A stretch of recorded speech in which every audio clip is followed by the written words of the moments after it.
An Ethiopian airliner jet. It was taking off from the course, the Lebanese airport, the Beirut airport, which is right here on my left, and there were 90 people in there, 80 passengers, 10 crew members. 54 Lebanese were on board this plane, and we hope to see that. We hope to get more. Hope that they find more survivors. Mariam, we know that the Lebanese government has asked for help from the UN peacekeepers and neighbouring countries. What can you tell us about the scale and members of the search and rescue teams which are deployed to the area right now?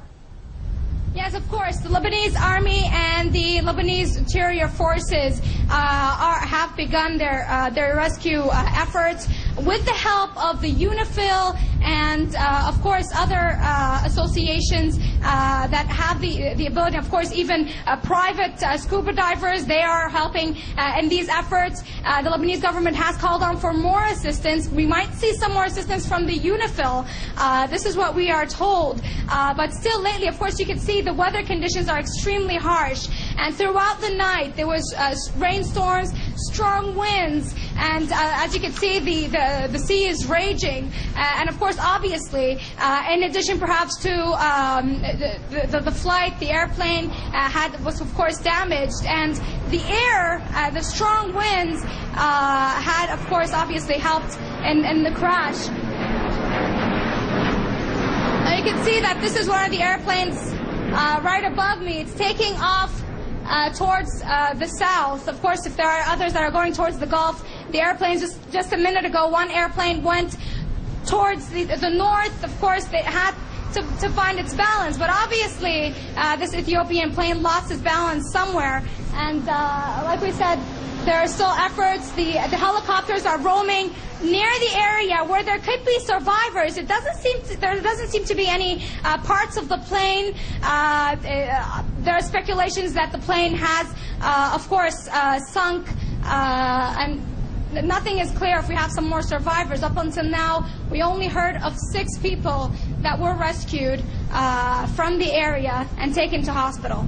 Well, Mariam, we don't have any official explanation about the cause of the crash yet. It may have been technical, it may have been the weather conditions, supposedly. But the question is, why did the pilot take off anyway when the weather was stormy? Well, as this local pilot was telling me, I was talking to him earlier, he told me that usually you have to be knowledgeable of the course of wind around here when you're taking off.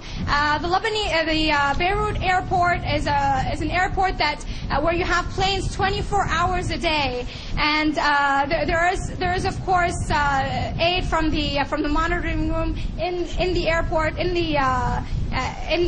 of course in the Beirut airport.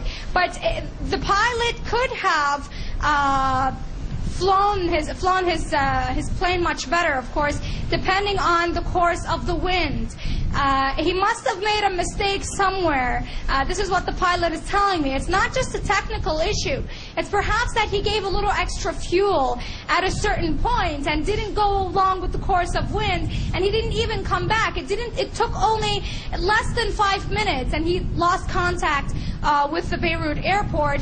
And of course, like we said, witnesses said that they saw the plane go in flames and all of a sudden crash. Press TV's Mariam Saleh